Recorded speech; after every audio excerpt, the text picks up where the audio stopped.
আমরা সবাইকে আশ্বাস করতে এলাম যে আপনারা যান ভোট দিন। ভোটিং পার্সেন্টেজ এখানে 76, 80, 82 থাকে। আমরা বললাম কি আপনি 90 থেকে বেশি করুন, প্রত্যেক আসুন, এগিয়ে আসুন। এটা ডেমোক্রেটিক রাইট আছে, স্ট্যাচুটরি রাইট আছে, ফান্ডামেন্টাল রাইট আছে। আপনারা গিয়ে ভোট দিয়ে আসুন যেটা আছে। অল পলিটিক্যাল পার্টিকে বললাম কোঅপারেট করুন।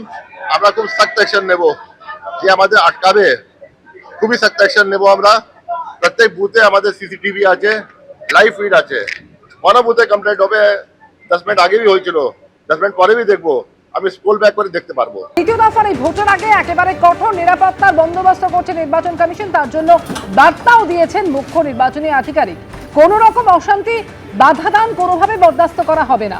দ্বিতীয় দফার ভোটের আগে কাকদ্বীপে গিয়ে এমনই বার্তা মনোজ আগরওয়ালের।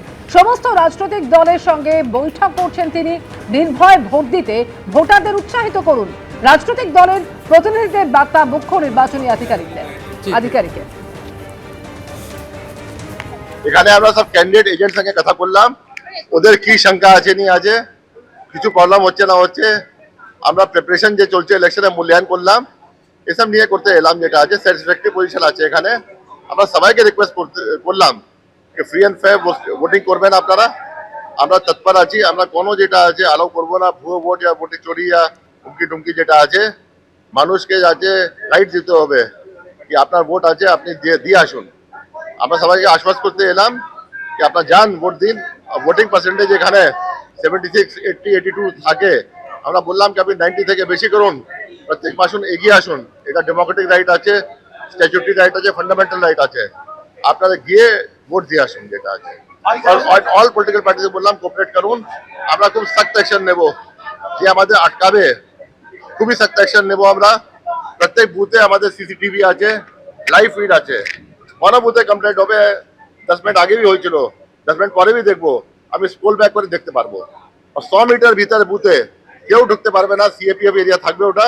সিএপিএফ যে আছে ভোটার কার্ড ছাড়া, সিএপিএফ যেটা আছে আপনার যে আছে ডিএম সার্টিফিকেট ছাড়া, দিয়ে খাবার নিয়ে আছে, জল নিয়ে আছে, কেউ ভিতরে ঢুকতে পারবে না।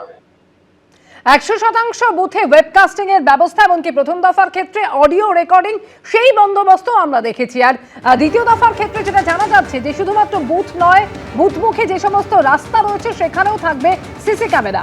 দ্বিতীয় দফার ভোটের আগে এমনই সিদ্ধান্ত নিয়েছে নির্বাচন কমিশন। এবং ঘিঞ্জি এলাকায় বুথমুখী রাস্তাতেও এই সিসি ক্যামেরা বসানো হবে। কলকাতা এবং হাওড়ায় বুথমুখী রাস্তাতেও থাকবে সিসি ক্যামেরা, খবর কমিশন সূত্রে।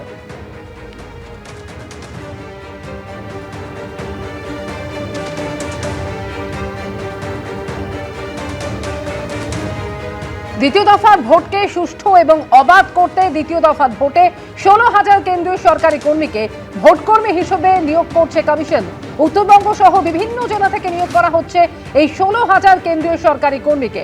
প্রিসাইডিং, পোলিং অফিসার সহ বিভিন্ন পদে ভোটের দায়িত্ব সামলাবেন এই সমস্ত কর্মীরা।